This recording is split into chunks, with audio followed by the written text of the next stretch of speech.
Hey everyone, so this video is actually not an animation, it's an interactive. It doesn't provide sound over or voice over. I will be providing it for you.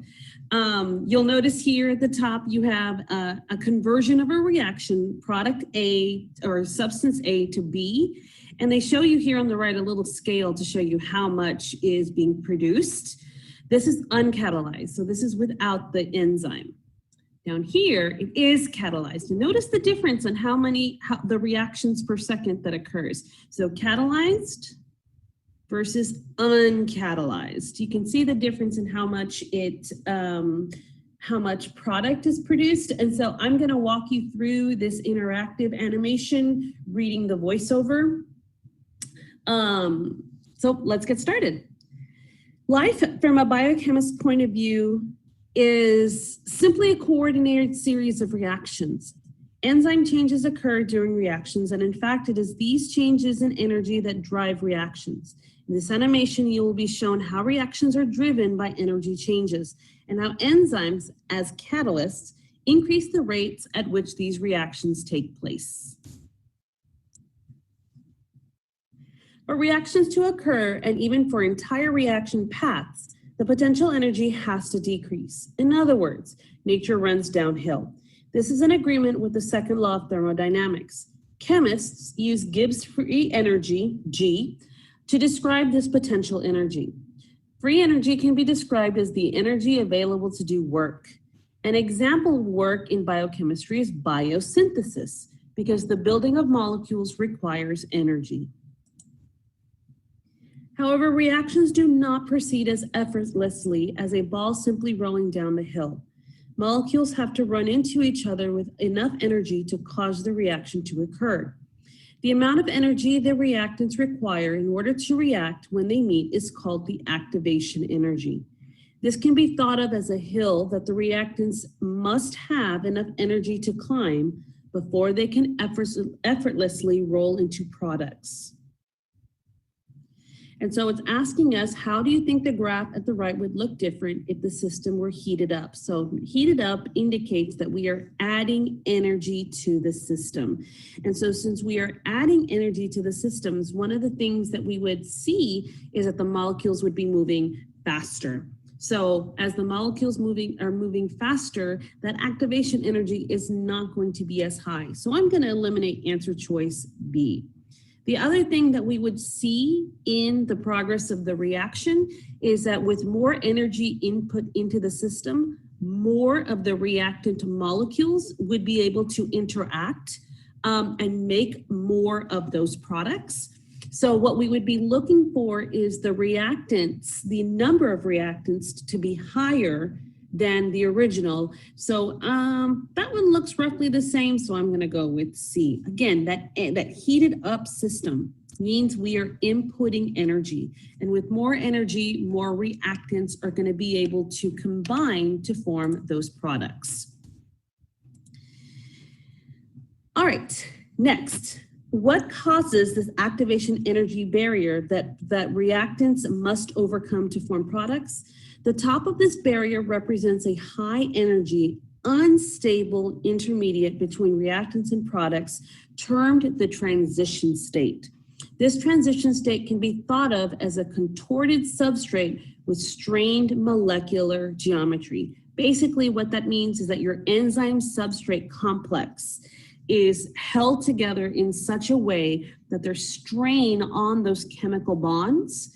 And with that strain, it becomes unstable. The enzyme substrate complex becomes unstable.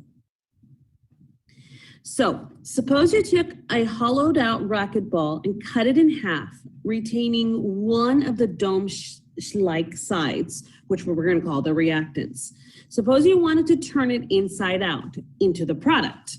To do so, you press in the middle and it becomes harder and harder to press as the rubber is strained. This is the growing energy input to climb the activation barrier. At a moment of great strain, the shape becomes flat, and if you were to let it go, there's an equal probability of the rubber collapsing with the red or blue side out. This is the transition state. With a little bit more effort, the rubber flops inside out.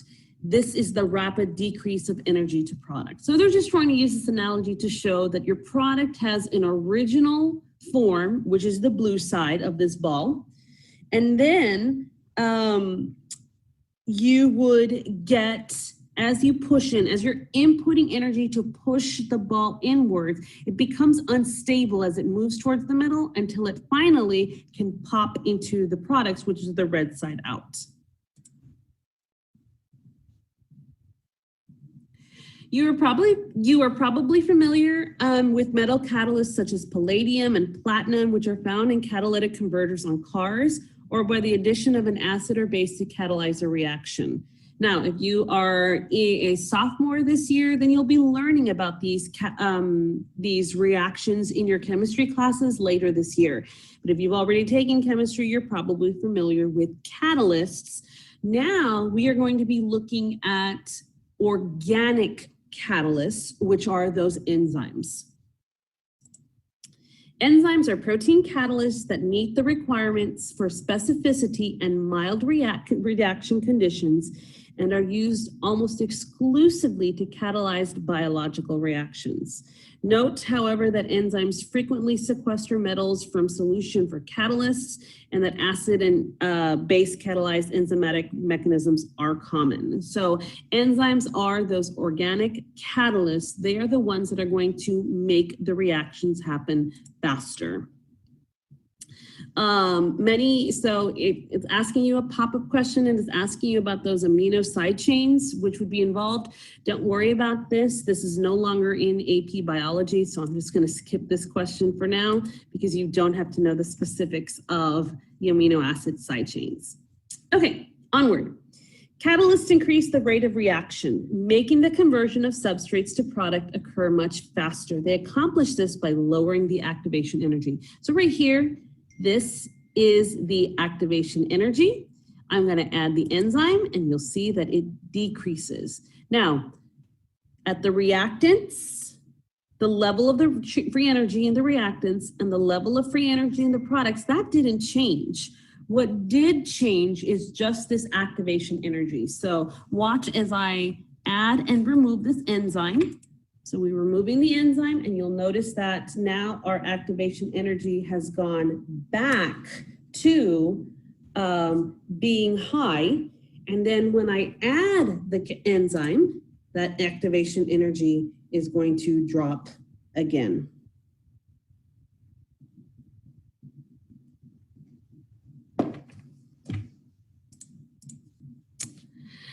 The energy difference, delta G, between the reactants, the products and the reactants dictate how much each is present when a reaction has completed and has equilibrium.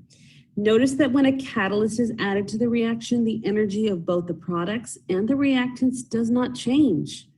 Only the pathway between them is altered. Thus, catalysts have no effect on the equilibrium of a reaction. That is because they speed up both the forward and reverse reactions equally. So how do enzymes catalyze reactions? One way to look at enzyme catalyst is this. The uncatalyzed reaction is following its path, which is a road traveling directly over the hill, as an enzyme provides an alternative path to this road. This can be thought of going around the hill instead of over the hill, so the energy requirement is lower. So here they're showing you a pathway. So here's the reactants where we would start. This is normally where it would go to get to the products. And when you add the enzyme, boom, there's a little bit of a shortcut so that you're not using all this energy. Now, if you don't have the enzyme, you can see you have to go over the entire hill to get to the products. But by adding, you can kind of take a shortcut, and that's what enzymes do. So there's more to this animation, but I'm going to go ahead and stop there because it's a little bit beyond the scope of what we need to know. I hope you guys found this video interesting and useful.